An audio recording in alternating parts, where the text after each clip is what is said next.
அதிமுக கூட்டணி என்பது தமிழ்நாட்டில் பொருந்தாத கூட்டணி, இயற்கைக்கு எதிரான கூட்டணி. நாங்க ஆரம்பத்திலிருந்தே சொல்லிட்டு வரோம். மக்களால் நிராகரிக்கப்பட்ட கூட்டணி பாஜக அதிமுக கூட்டணி. அது முழுகும் கப்பல்.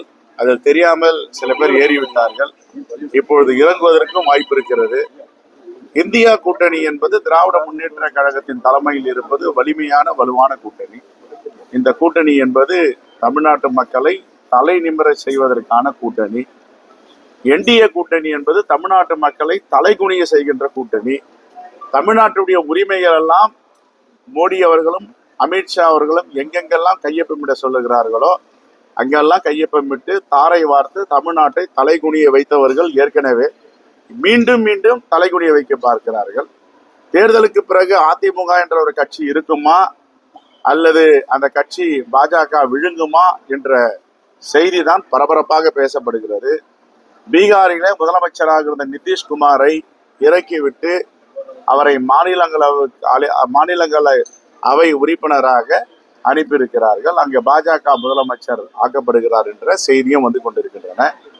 இப்போ அதே போன்று தமிழ்நாட்டில் அதிமுகவை கபலீகரம் செய்வதற்கான திட்டங்களை நம்முடைய மோடி அவர்களும் அமித்ஷா அவர்களும் பாஜகவும் செய்து கொண்டிருக்கிறது.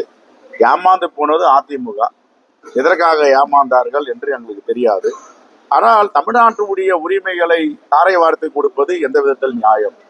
நம்முடைய முன்னோர்கள், மூதாதையர்கள், அரசியலில் பெருந்தலைவர் காமராஜர், முத்தமிழறிஞர் கலைஞர் முதல் இன்று தமிழ்நாட்டு உரிமைகளை மீட்டெடுத்து தமிழ்நாட்டு வளங்களை பாதுகாத்து தமிழ்நாட்டு மக்களை தலை நிமிர செய்தார்கள். பல திட்டங்களை கொண்டு வந்தார்கள்.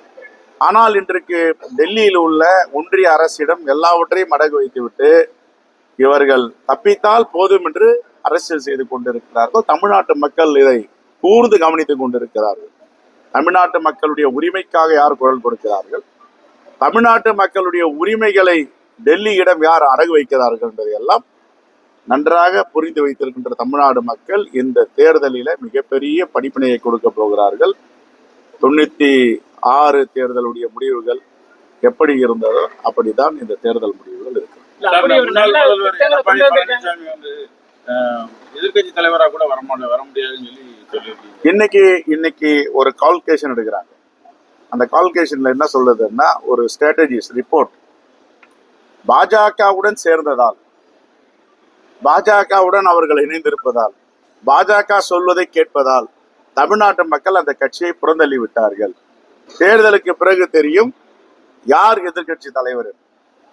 அப்படி பல திட்டங்களை இந்த அரசு இருக்குன்னா நீங்க எதுக்கு இந்த கூட்டணியில கூட பேரம் பேசுறீங்க? சீட்டு மீண்டும் இந்த ஆட்சி அமையணும் இதே கூட்டணி உங்க கட்சியிலேயே மாணிக்கம் ஒரு பாருங்க, ஒரு நிலைப்பாடு எல்லோருக்கும் அவருடைய கருத்துரிமைகளை பேசியிருக்காரு. எல்லாருக்கும் ஒரு கருத்து இருக்கு. ஆனா முடிவெடுப்பது யாரு? எங்க அகில இந்திய தலைமை. நான் ஆரம்பத்துல சொல்றேன், என்ன பேசினாலும் அவங்க கருத்துரிமை அகில இந்திய தலைமை ஒரு நல்ல முடிவு எடுப்பாங்க. அவங்க என்ன முடிவு எடுக்கிறாங்களோ அதுக்கு நாங்கள் எல்லோரும் கட்டுப்பட்டவர்கள். முடிவெடுத்திருக்கிறார்கள். எத்தனை தொகுதி, மாநிலங்களவை உறுப்பினர், எப்படி தேர்தலை எதிர்கொள்வது, தேர்தல் சுற்றுப்பயணங்கள் எல்லாத்தையும் நாங்கள் இப்போ வகுத்து கொண்டிருக்கோம். ஆகையால ஒரு முடிவுக்கு வந்துருச்சு. எங்க தலைமை, அகில இந்திய தலைமை, தலைவர் ராகுல் காந்தி, அன்னை சோனியா காந்தி, தலைவர் மல்லிகார்ஜுன கார்கே வழிகாட்டுதலை நாங்கள் இயங்கிக் கொண்டிருக்கிறோம். இதில் எந்த பிணக்கும் இல்லை, இணக்கமாக இருக்கிறோம்.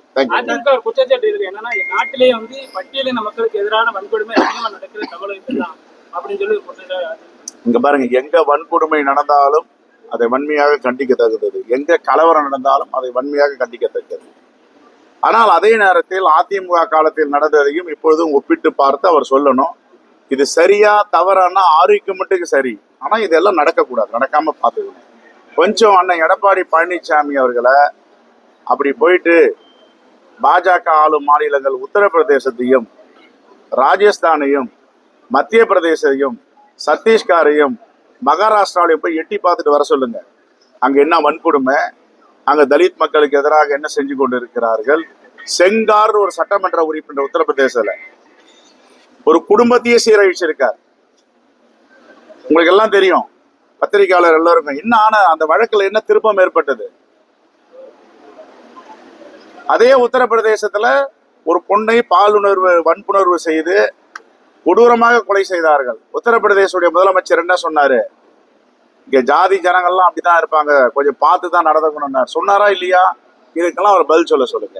ஒரு ஸ்டாட்டிஸ்டிக்ஸ் நாங்க வன்மையா கண்டிக்கிறோம்னு சொல்றோமே. ஆரம்பத்துல என்ன சொன்னோம்? எங்கு கலவரம் நடந்தாலும், எங்கு சாதி அடக்குமுறை நடந்தாலும் வன்மையா கண்டிக்கலாம், மாற்று கருத்து இல்ல. ஆனா நீங்க இதெல்லாம் மறந்துட்டு இதை தூக்கி வச்சு பேசுறது நியாயம்? நாங்க தான் கண்டிக்கிறோம், நடவடிக்கை எடுக்கணும், இனி வரும் காலங்கள் எப்பொழுதும் நடக்கக்கூடாதுன்னு சொல்றோம். அதே நேரத்துல பெரிய மனுஷன் மாரி சில பேர் பேசுறாங்களா, அந்த பெரிய மனிதர்கள் யாருக்கு வக்காலத்து வாங்குறாங்களோ அந்த வக்காலத்து வாங்க பெரிய மனிதன் அப்படி கொஞ்சம் எட்டி பார்க்க சொல்றேன். இப்ப யாரும் அனுமதி, மனிதனாக இருப்பவர்கள் யாரும், மனிதநேயம் உள்ளவர்கள் யாரும் வன்முறையும் கலவரத்தையும் சாதிய ஒடுக்குமுறையும் அனுமதிக்க முடியாது. அதெல்லாம் கரெக்ட், கண்டிக்கிறோம், அரசிடம் கோரிக்கை வைக்கிறோம், இனி வரும் காலங்களில் இப்படிப்பட்ட நிகழ்வு நடக்காம பாத்துக்கணும்னு சொல்றோம். ஆனா எதையுமே நடக்கல எங்க ஆட்சி காலத்துல அப்படின்னு சில பேர் பாசாங்கதனம் பண்றாங்கல்ல, அதுக்கு சொல்ல வராங்க. சம்பவமா இருக்கட்டும், நெல்லையில ஏற்கனவே காங்கிரஸ் மாவட்ட தலைவர் கொலையாளர்கள் இருக்கும், இப்போ ஒரு சம்பவம் நடக்குது. தொடர்ந்து எல்லாம் அந்த சட்ட ஒழுங்கு சீரழிவு எதிர்கட்சிகள் சட்ட ஒழுங்கை கட்டுப்படுத்தி வைத்துக் கொண்டிருக்கிறார்கள்.